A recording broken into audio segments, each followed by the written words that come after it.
Sejam bem-vindos ao CEDIP, o canal de doenças infecciosas e parasitárias. O meu nome é Aline Even. Hoje darei continuidade ao relato dos casos do vírus sabiá. Até o momento, 6 casos foram descritos da doença no mundo, sendo que 5 deles ocorreram aqui no Brasil.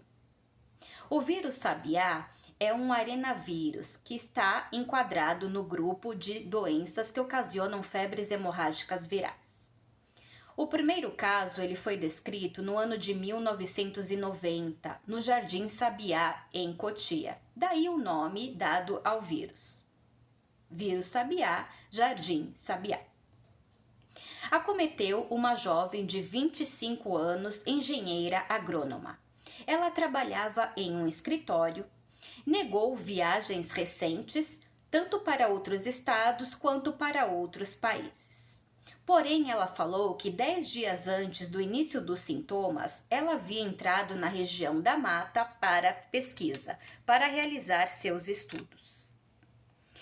Ela foi hospitalizada, ela procurou atendimento médico 12 dias após o início dos sintomas, sendo que no 4º dia de internação ela faleceu.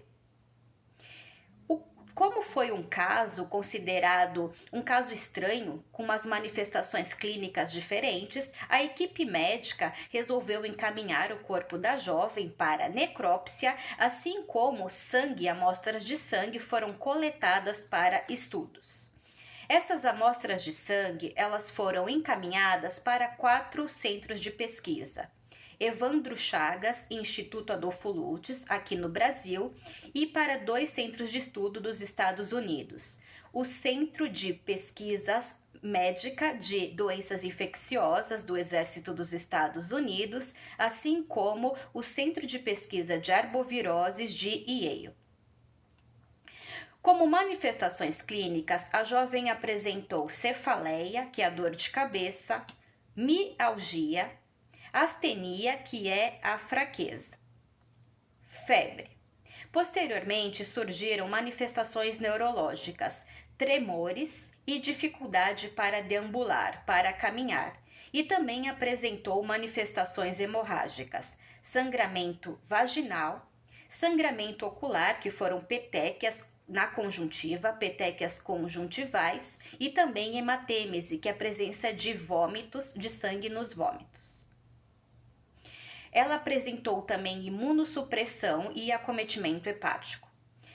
Durante a necrópsia, os estudos revelaram necrose de vários órgãos, assim como hemorragia de vários órgãos.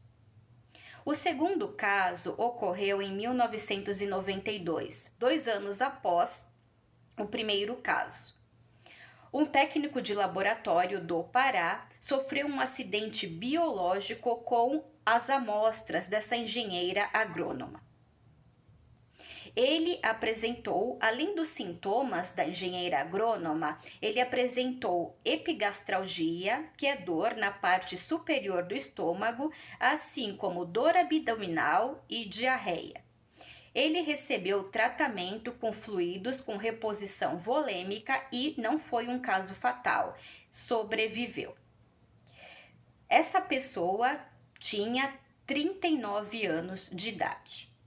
O terceiro caso ocorreu nos Estados Unidos, em Yale, quando um virologista manipulava amostras dessa engenheira agrônoma.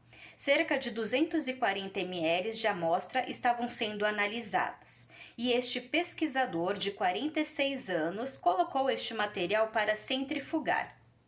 Ele percebeu que o tubo de ensaio havia se rompido, havia quebrado, sendo que 100 ml da amostra extravasaram. Ele realizou a higienização do equipamento. Posteriormente, ele começou a apresentar um quadro gripal. Ele foi hospitalizado e recebeu tratamento com antiviral ribavirina. Felizmente, este caso também não foi fatal, ele sobreviveu. O quarto caso ocorreu aqui também no Brasil, em São Paulo. Um homem de 32 anos que trabalhava na zona rural com moagem de grãos de café. Ele começou a apresentar sintomas gripais. 7 dias após, ele veio a falecer. Quando foram pesquisar o agente, tratava-se do vírus Sabiá. Algumas hipóteses quanto aos poucos casos do vírus Sabiá. Por que apenas 6 casos descritos até o momento na literatura? Primeira hipótese. Será que foram apenas 6 casos? Será que não há uma subnotificação? Muitas doenças podem ser relatadas como uma febre hemorrágica, talvez por dengue, e poderia ser o vírus Sabiá? Então, talvez a subnotificação seja a explicação para tão poucos casos. A segunda hipótese seria que, por tratar-se de hospedeiros que ficam na região da mata, em áreas muito isoladas, o ser humano não adentre nestes locais. Até o momento na literatura descreve-se como hospedeiro da doença, hospedeiro do vírus, roedores, porém roedores silvestres, ratos e camundongos. A terceira possível hipótese seria que a transmissão do vírus para o ser humano não seria tão fácil. Portanto, poucas pessoas elas seriam acometidas pela doença.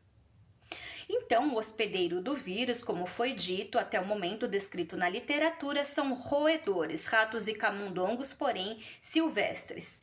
Estes ratos, estes camundongos, eles eliminariam estes vírus nas excretas, fezes, urina e saliva, principalmente na urina.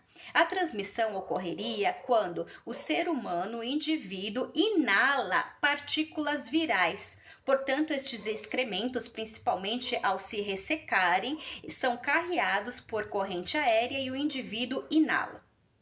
É uma doença que até o momento não existe um medicamento, não existe um antiviral e também não existe vacina. Caso queira saber mais sobre doenças infecciosas, doenças parasitárias e conhecer um pouco mais sobre o vírus Sabiá, falarei mais sobre a doença no próximo vídeo. Portanto, inscrevam-se no meu canal no YouTube, Aline Evelyn Valder de Mello. E até o próximo vídeo, pessoal. Um grande abraço.